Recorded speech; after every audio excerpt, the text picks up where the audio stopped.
नमस्कार मित्रांनो, आज या मालिकेमध्ये आपण पाहणार आहोत. बंड्या आता त्याच्या मित्रांशी बोलत असतो. तेवढ्यात काही ऋषीची चलबिचल चालूच असते. शेवटी तो फोन घेतो आणि बंड्याला फोन लावतोच.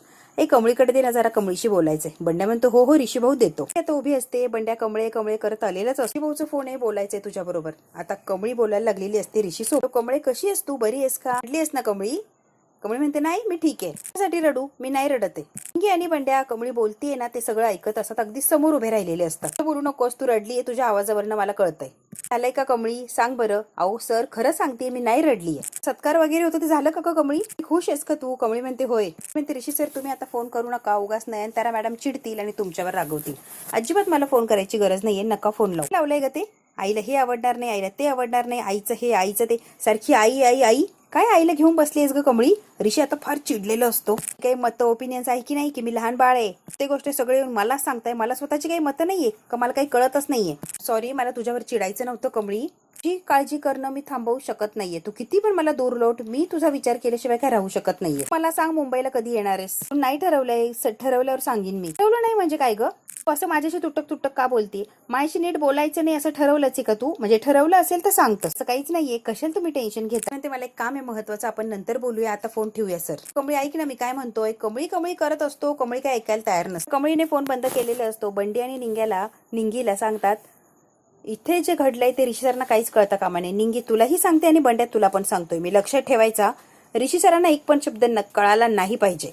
त्यांच्या डोसक्याला इतका त्रास आहे, अजून माझा त्रास नको, त्यामुळे त्यांना काहीच सांगायचं नाहीये. इतकं टेन्शन आलेलं असते, इतकी नाराज झालेली असते बिचारी. सारखी विचार करत असते आणि कुठेतरी हरवलेली असते. विचार करत असते, कुठेतरी शून्यात हरवलेली असते. तेवढ्यात काय सरू आलेली असते. कमळे तुझ्या आवडीची पुरणपोळी केली. कमळी म्हणते पुरणपोळी, आज काय विशेष पुरणपोळी बनवायला.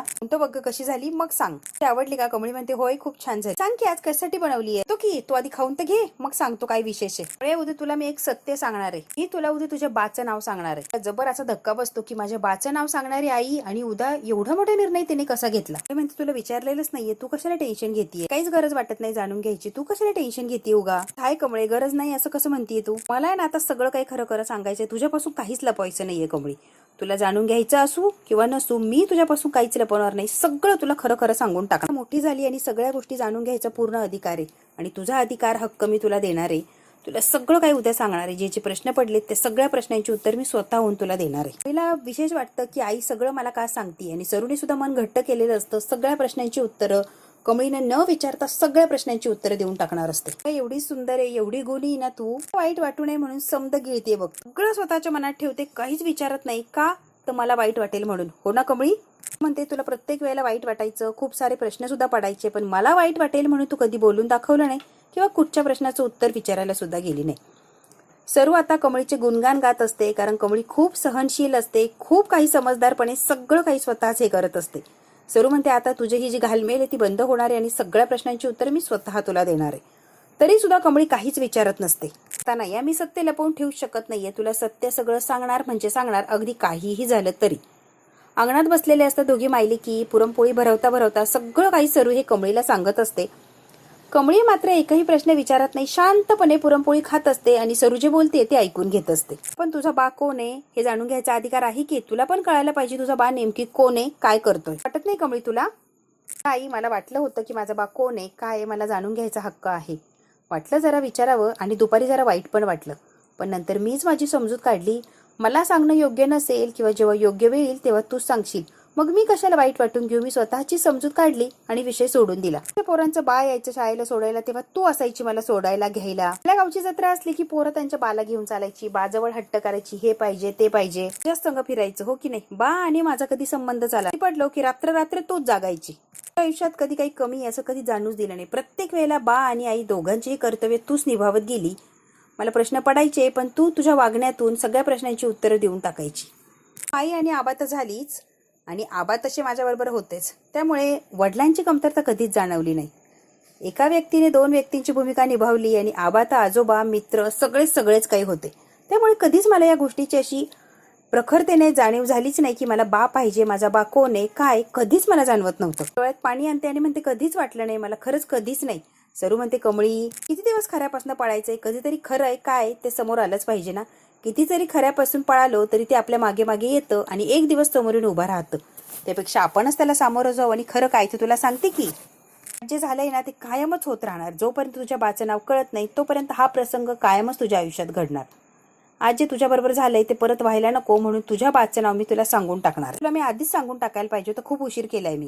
घाबरले होते ग, घाबरून मी गप्प बसले. नाही तर मी तुला याच्या आधीच सत्य सांगून मोकळं व्हायला हवं होतं. तुझ्यावरची वेळ आली, तुला जो अपमान सहन करायला लागला, जो अन्याय झालाय तो सहन करायला लागला नसता. खरं तर कमळी चूक माझीच आहे ग. मी तुझ्यापासून लपवण्याचा प्रयत्न केला आणि सगळ्याच गोष्टी लपवल्या. शेवटी मी स्वतः घाबरत होते. माझ्या भीतीपोटी तुला हे सहन करायला लागलं. मला फार वाईट वाटतंय, पण आता नाही. आता तुझ्या बाबतीत असं कधीच काही घडणार नाही. कारण तुला जी प्रश्न पडली आहेत, बाकीच्यांना जी प्रश्न पडली, सगळ्या प्रश्नांची उत्तरं मी तुला स्वतःहून देणार म्हणजे देणार. खरंच माझं चुकलं. कमळी रडत असते आणि चुकलं असं म्हणत असते. सरू तिला फार वाईट वाटत असतं. सगळं माझ्या कमळीने सहन केलं, खूप सहन केलं. आता सगळंच संपलंय. आता ती वेळ आली आहे. आत्ता पाथूर तुझ्यापासून जे काही लपवलंय सगळंच तुला काही सांगून टाकायचंय. उद्या दिव्या आईच्या मंदिरात तुला सगळ्या गोष्टींची कल्पना देणार, सगळ्या गोष्टींबद्दल माहिती देणार. तुझा बा कोण आहे काय सगळं मी सांगून टाकणार. त्या पुरणपोळी भरवत असते आणि कमळीला सगळं काही मनातलं सांगत असते. खूप वाईट वाटत असतं, डोळ्यात पाणी येत असतं. पण सरूसाठी ते पाणी सुद्धा ती दाखवत नसते की मला रडायला येतंय, मला कसं तरी होतंय. आई मुकाट्याने ती पुरणपोळी खात असते आणि आईकडे बघतच नसते. आई मात्र कमळीला जाणून असते कमळी खूप समजदार सहनशील आहे हे आईला माहितीच आहे. सरूचं आणि कमळीचं हे जे काही बोलणं आहे ते कामिनीच्या गुंडाने ऐकलेलं असतं. कामिनीचा गुंड सतत कमळीवर लक्ष ठेवूनच असतो.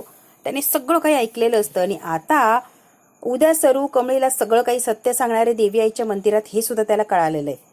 तो आता बारीक यांच्या गोष्टी ऐकत असतो आणि बारीक यांच्यावर नजर ठेवून असतो. त्याने फोन लगेच कामिनीला फिरवलेला असतो आणि ते जो प्रकार घडलाय तो आता सांगायला सुरुवात करतो. कामिनीला फोन लावतो ती काय फोन उचलतच नसते. या मॅडम कुठे गेल्यात, का फोन उचलत नाही. ती आता झोपलेली असते त्यामुळे ती काय पटकन फोन उचलत नाही. तर एका रिंग मध्ये या गुंडांचा ती फोन उचलत असते. आता जरा झोपी गेली आहे त्यामुळे ती फोन उचलायला जरा उशीर लावते. असं झालेलं असतं, कधी ती फोन उचलणार आणि कधी मी सांगायला सुरुवात करतो. हा सारखा फोन लावतोय. मी आता पुरणपोळी खाते, आईबरोबर गप्पा मारते आणि येऊन झोपलेली असते. झोप कशाची, जागीच असते, फक्त पडलेली असते. मी म्हणते मी तिला कधीच माझ्या बाबद्दल विचारलं नाही, कोण आहे काय आहे काहीच विचारलं नाही. तिला त्रास होईल मी आतापर्यंत कधी अशी वागलेली नाहीये. कमळी आता सगळ्या प्रश्नांची उत्तरं स्वतःशीच बोलत असते आणि सगळे प्रश्न स्वतःला सांगत असते. तर आई माझ्या बाचं नाव सांगणार आहे उद्या. असेल माझा बा. कमळीला सुद्धा असंख्य असे प्रश्न पडलेले असतात की नक्की कोण असेल तो इतकी वर्ष माझ्यापासून लांब राहिला आणि कधी माझी जबाबदारी घ्यायला समोर आला नाही. तिला हा विचार करून रात्रभर झोप लागत नसते. इकडून तिकडे तिकडून इकडे कमळी ही जागीच असते.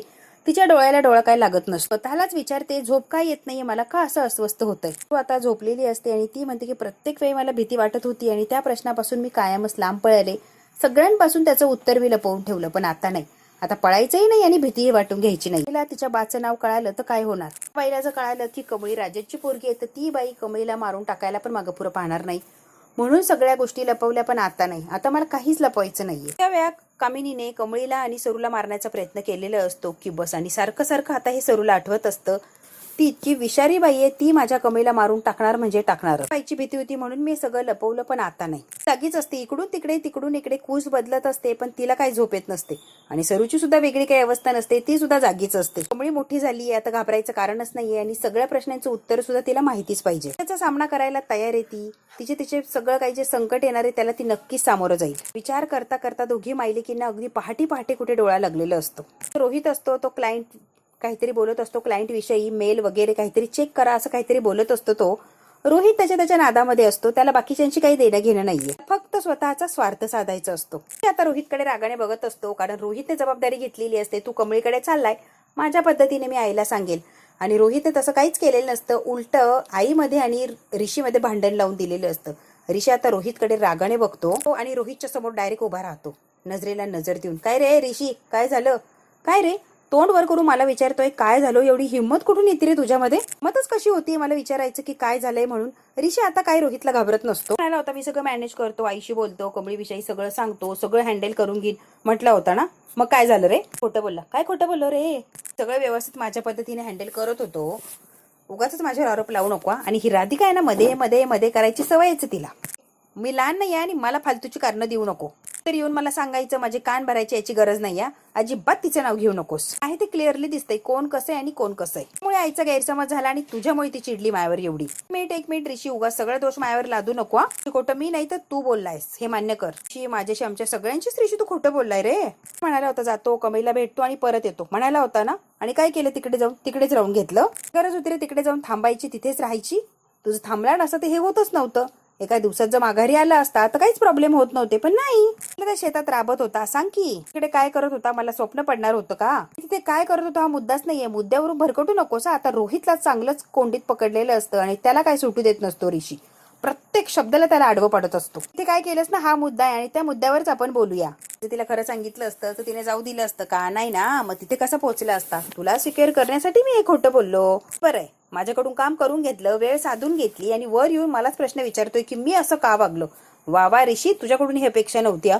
रोहितनी सगळं केलेलं असतं तरी सुद्धा तो काहीच मान्य करायला तयार नसतो. त्याच म्हणतात ज्याचं करायला जावं भलं तो म्हणतो माझंच खरं. जरा जास्तच त्या कमळीमध्ये गुंतत चाललाय. ऋषी जरा आवर घाल. जायचं होतं, तिला भेटायचं होतं, परत यायचं होतं, पण नाही, तुला तसं करायचंच नव्हतं. तुला तिथेच राहायचं होतं ना. कमळीच्या विरुद्ध एक शब्द सुद्धा काढायचा नाही तू, तुला आत्ताच सांगतोय मी. हो, अरे वा, का रे? त्या कमळीच्या विरोधात एक सुद्धा शब्द काढायचा नाही का? म्हणजे काय कारण आहे सांगतोस का मला जरा?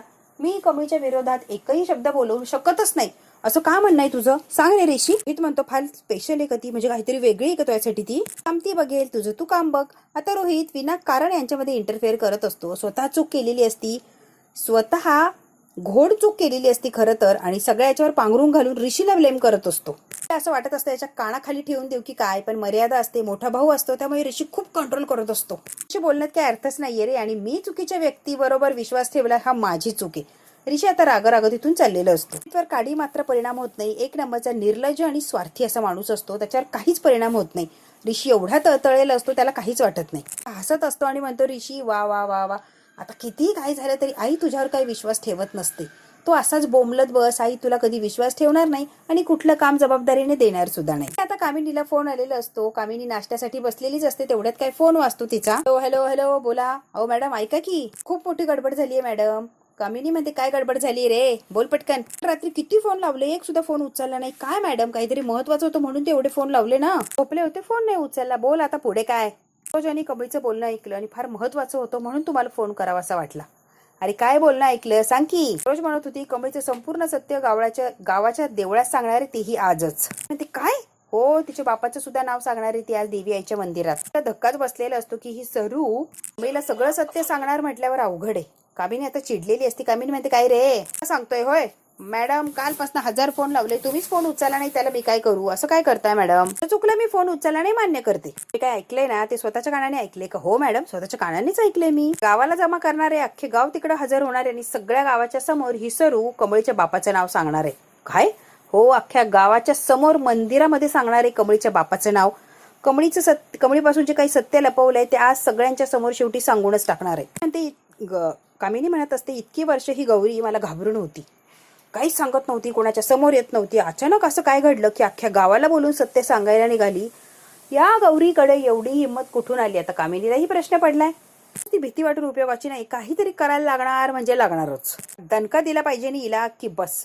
हॅलो मॅडम, अहो काय करायचं सांगा की. म्हणते सांगते शांत बसून तर चालणार नाही आणि शांतता अजिबातच बसायचं नाही. पोरीचं तोंड कायमचं बंद करून टाकायचं की परत तोंड उघडलंच नाही पाहिजे. मॅडम काय करायचं कळलं, चला आता फोन ठेवतो. काय मी येते तिकडे, तू स्वतः काहीच करू नको, मी आले की आपण दोघं मिळून करूया. चालेल मॅडम, तुम्ही या, मग आपण बघूया काय करायचं आणि काय नाही. रे प्रत्येक वेळेला माझ्या हातून वाचली ना, आता काय तू वाचत नसते आणि मी तुला काय वाचून देत नसते. प्रत्येक वेळेला माझ्या हातावर तुरी दिली आणि पळून गेली, आता मी तुला काय सोडत नसते. काही झालं तरी गौरे, मी तुला सोडणार नाही म्हणजे नाही. गौरे लक्षात घे, मी तुला काही सोडत नसते. कामिनी फार चिडलेली असते. गावातल्या बायका ज्या असतात त्या सरूविषयी काहीही उगाचच बोलत असतात आणि निंगीला हे सहन होत नाही. निंगी म्हणते काय रे, सरू काकीचा आणि तुमचा संबंध काय? उगाचच काही बोलायत काही लाज वाटत नाही का? ती लाज थोडीफार होती, ती पण विकून खाल्ली आहे. ए पोरी, तुझा काय संबंध आहे? संबंध काय? काकीने काय सोसलंय, काय त्यांच्या आयुष्यात झालंय, काय काय त्यांनी भोगलंय याची जरा तरी कल्पना आहे का? बडबड करायची. ती बाई म्हणते ते काय आम्हाला माहित नाही आणि त्याच्याशी आम्हाला काही देणं घेणं बी नाही. त्यामुळे आम्हाला शहाणपणा शिकू नको निंगे. काहीच कळायचं नाही, इतके खुळे पण नाही हो, आम्हाला सगळं कळतंय. त्यामुळे कोणाच्या तोंडून ऐकायची आम्हाला काहीच गरज नाही. बरं ना, तुम्ही तर असं बोलायला लागलाय की तुमचंच काहीतरी नुकसान केलं असं घरगुती बोलताय. तुमचा काय संबंध येतोय? जा की आपली कामं बघा की. काही आम्हाला काही हाऊस बिऊस नाही कोणाच्या याच्यात पंचती करायची. गोष्टीमुळे गावाची बदनामी व्हायला लागली ना, म्हणून आपलं बोललो. काय करायचंय ग, ना देणं ना घेणं, जाऊ दे की तिकडं. कशी वागली कशी जगली आम्हाला काय करायचंय, आम्हाला काय देणं घेणं. गावातल्या बायका टोचून बोलत असतात, टोमणे देत असतात आणि हे निंगीला अजिबात सहन होत नाही. तसलं जगलो ना या एवढं माहिती. निंगी म्हणते नाही जगला ना मग निघा की, काय पंचती करायची, चला निघा. तरू काकी सारखं जगता आलं असतं ना की दुसऱ्याच्या चरित्रावर बोट ठेवलं नसतं. शहाणपणा शिकू नको निंगे. बोलायलीच गाय बोलल्यावर जोमलं. त्याच्या चरित्रावर बोट ठेवायचं आणि बोलायचं लय सोपं असतं. स्वतःवर आली की मग काय ते कळतं. निंगे अशा बायकाच्या गावात राहिल्या तर आमच्या पोरीवर चुकीचे संस्कार होतील आत्ताच सांगते. मावशी तुमच्या पोरीला सरू काकीकडून काही शिकायचं असेल ना, पण संकट आले किती पण काय झालं तरी आपल्या लेकीची साथ कधीच सोडायची नाही हे सरू काकीकडून नक्की तुमच्या पोरीने शिकायला लावा. हे असते तिला निंगीचा इतका राग येतो ती आता हात उचलते आणि निंगीच्या कानाखाली ठेवायला लागते. कमळी येते आणि कमळी त्या बाईचा हात पकडते. बासा बास, खूप झालं आणि खूप सहन केलं, आता नाही हा काही बोलला आणि आम्ही लई सहन केलं. आले की या माहिली की एवढं समज होऊन तोंड वर करून फिरतात ते गावात.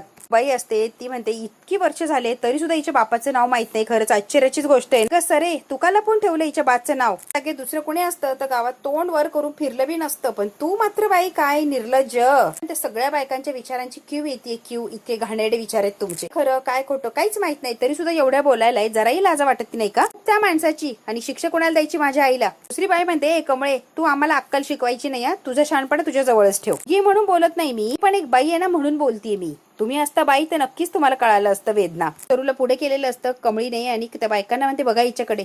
तुमच्यापैकी किती जणींनी एकट्यानं पोर वाढवलंय आपलं, किती जणी सांगा की. माझ्या आईचं सत्य जाणून घ्यायचंय ना, तिचा नवरा कोण, माझा बा कोण, बरोबर ना. सगळ्या प्रश्नांची उत्तरं जाणायची ना तुम्हाला की देवळा. सगळ्या प्रश्नांची उत्तरं देणारे माझ्या आई आज. यांना काम ना धंदा, आपण करू बाई आपली आपली कामं. इकडे आता तर्क वितर्क लावत असते. ही म्हातारी अन्नपूर्णा म्हातारी मोठ्या नातीच्या आतुरतेने वाट बघत होते. तिची नात दुसरी तिसरी कोणी नसून कमळीचे हे या म्हातारीला कळत. पूर्णेला जर कळालं ना तर काय करेल ही अन्नपूर्णा. माझी काय खेर नाही या. सत्याचं म्हातारीला कळालं ना तर ती काय मला सोडत नसते ग बाई. कामिनी आता घाबरलेली असते. तिची आई वा ते सांगणारे म्हणे मंदिरात, ते पण हो. आता जे काही मंदिरात सत्य सांगणारे ते सत्य राजन अन्नपूर्णा या दोघांनाही जर कळालं तर काय होणार. काय सत्य आहे ना तिथे दडपावं लागणार. इथपर्यंत ते सत्य मुंबईला आलंच नाही पाहिजे. कामिनी म्हणते काही झालं तरी जे सत्य आहे ते तिथेच थांबवायचंय, इथपर्यंत यूज द्यायचं नाही. ते सांगणारी सत्य ऐकणारी दोघींचा सुद्धा काहीतरी निकाल लावावा लागणार म्हणजे लावावा लागणारच. तिने मागचा पुढचा विचार करत नाही. कपाट उघडते आणि ड्रॉवर मधून डायरेक्ट तिने गन काढलेली असते. पर्यंत खेळ खेळत आले आणि आता शेवट माझा खेळ त्या कमळीला उधळू देणार नाही म्हणजे नाही. काही झालं तरी आजचा खेळ उधळू देणार नाही. आजचा खेळ तर खरा रंगवायचा आहे. कामिनीने हातात गन घेतलेली असते आणि आता खेळ उधळण्याच्या गोष्टी करत असते. एक गोळी आणि डायरेक्ट ढगात. आता कामिनी ढगात कोणाकोणाला पाठवते हे जर बघायचं आहे ना मित्रांनो तर बघायला लागणार आहे आपल्याला पुढचा भाग. हा भाग तर इथेच संपतो. व्हिडिओ आवडल्यास लाईक शेअर सबस्क्राईब नक्की करा. धन्यवाद मित्रांनो.